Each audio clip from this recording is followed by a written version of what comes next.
There's the guitar. We are back on the Morning Brew with Friends, and this is my friend Gustavo Pimentel. It's good to see you again. It's been a minute. We used to run into each other all over town. Yes. But now you're kind of been sequestered away practicing and getting ready for a big show at the South Broadway, right? Well, this would be one of many concerts I've been doing. I've been also playing at the Hispanic Cultural Center.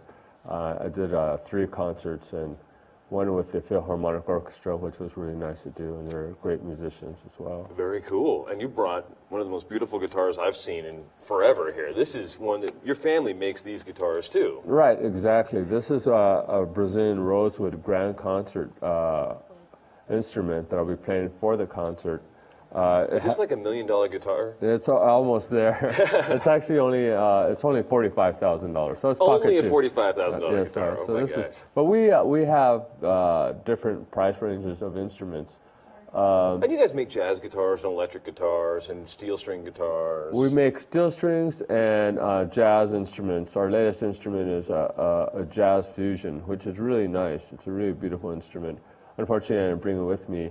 We'll have you on anytime. You can play jazz whenever you want to be on the show. We love it. Yeah, it's a really cool instrument too. It's a lot of fun. It's more for amplification.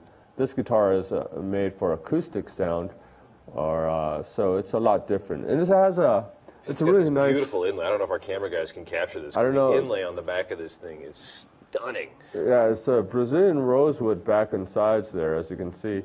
It's a really pretty back. Is this gold leaf in here, or what is this? No, it's all inlaid work there. And it's Brazilian rosewood, so it's a very rare type of wood. And then we have the German spruce top. And here, if you can get I don't know if you can get a close-up of that. Go. There you go. You can see there's inlay work with abalone shell, and then there's butterflies around the rosette, which my father had designed there. This is a concert instrument made by my father for me in 1991. So it's a really, really beautiful instrument, and the sound is exquisite. And it's a really loud instrument in a hall. And this is made for a hall sound. So that translates very well to it's a great room at the South Broadway Cultural Center. Yes, definitely. It's a beautiful room for exactly this kind of stuff. That room seems to amplify everything anyway. Right. So I got to ask, what's it like to grow up in a household with your father? And your brother plays, and your whole family plays. Right, my whole family plays, and that's true. But, you know, I went to a conservatory. I graduated in... But was this something that you grew up and you saw your whole family and you're like, I want to do that? Or was this a thing that your family presented to you and kind of made you do? Oh, no, and then you later grew into it? Well, what's funny about it is I remember seeing these great artists, you know, on stage as a child.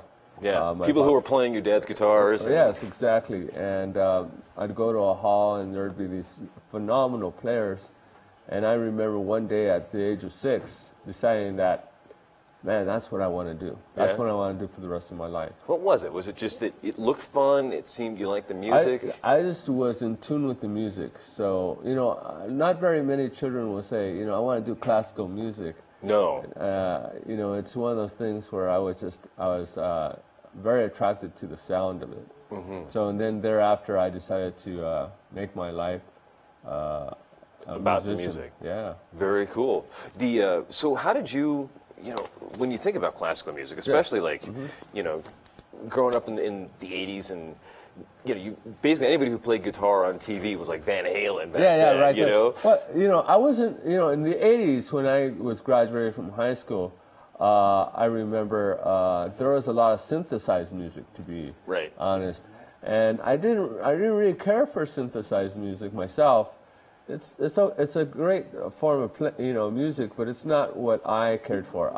I was listening to a guy named Richard Marx, if you remember. I remember the name, absolutely. Yeah. And I was more into real musicians, if you will. I'm sorry, I don't want to put down the other. Right, but there is something different between the people who doing the new wave and with the keyboards and things, synthesizing guitar sounds on a keyboard. Right, exactly, which was a little unnatural for me, at least for my ear. Yeah. But you think this is a thing you were born with, or is this something you cultivated on your own? No, we were pretty much born with the guitar in our hands. You know, I started at 6 years old. my father started teaching me how to strum the guitar. I remember as a child, he was self-taught in everything, in terms of building the instrument, and in terms of playing the instrument. He was almost a Renaissance man. He could do painting. He could do build guitars. He could build a house. It was just amazing the things he could do. So to follow in his footsteps, we always fall short because we can't do every single thing that he could do. Yeah. But he was a great man. His name was Gustavo Pimentel. Yeah. And he was just a phenomenal person and a sweet man. And everybody that went over to the shop, he would take his time to make you feel part of the family. Right. And even though he had, tons of work to do. Yeah. So you'd always take 5 minutes. Yeah, make sure he took 5 minutes to say hey to everybody. Yeah, and make you laugh. I think he loved people. I met him a couple of times. Right. And I think that he just loved people. Yeah, he just loved people. He just wanted to make you laugh. Yeah. Yeah, he's a great guy. Yeah. And then, so in this case with this guitar, when he made it for you, do you say, hey, Dad, I want, this kind of whatever on it? Well, or did he just kind of surprise you one day and say, hey, here's a guitar? No, this particular... Here's a $45,000 guitar, so go around with it. It's so funny. I was real spoiled. I can say I was real spoiled by my father in the terms of having a guitar. Ever since I was 6 years old, I've always had very, very expensive instruments. So I've always had Brazilian rosewoods with German spruce tops and just the finest instrument he could find, that he could build rather. Right. And it was amazing, so every time that I played a lower line model was like, not what I want to play, So because not you weren't picking up the Fender, you weren't picking up the... well, actually I did pick up a Fender when I was in my teens. I wanted to try out electric guitar because every child, you go through that stage of, I want to play rock, Right. So I was playing a little bit of rock, had a little group back in the day, and played a little bit of, some Metallica and that kind of thing. Excellent. Yeah, so it's a little different. I can't really see you with long hair rocking out. out. I didn't have long hair. I never had long hair, but I used to be able to play that kind of stuff. That's awesome. And so you're going to be playing at the South Broadway Cultural Center on the 25th. That is correct. Are you bringing a band? Is it just you? No, this is all classical work. It's a classical guitar. But classical guitar has changed. You think of classical guitar and you think, oh, I'm going to play Bach or I'm going to play Scarlatti or some composers of that manner. And I am going to play some Bach, don't get me wrong, but I'm also going to play a lot of Spanish works, which are a lot more melodic in terms of what people are used to listening today. Right. I think a lot of the classical Spanish guitar I think of is stuff that complements flamenco, it complements stuff you actually want to get up and dance to. Right, exactly. Right? So it's a little bit different. And then I'm playing some jazz classical form. Great. Which is by Andrew York and a great he's a great composer. He was with the LA Guitar Quartet. Perfect. And a phenomenal player as well. Well, we noticed that there's a chair over here. Oh, okay. And we set it all up for you. Oh, and so if you'll do a little bit of it for us, we'd really appreciate it. I'd be more than happy to. Awesome. This is one of the great things about the Morning Brew. We have on folks that are solving cancer and puppies and then internationally known musicians like you, Gustavo. This is so much fun. Well, thank you very much. Thank you very much. This piece is a Mexican tune. And it was written by one of the greatest Mexican composers of his time. His name is Manuel Maria Ponce, and he did folk style music as well as music in the style of Bach and that kind of thing. So without further ado, I'm going to play this piece here.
Thank you very much. Thank you. Thank you. Thank you, Gustavo. This is awesome. You'll be playing at the South Broadway Cultural Center on the 25th. We'll see you there. We'll be back in a couple of seconds on the Morning Brew with Friends. Thank you.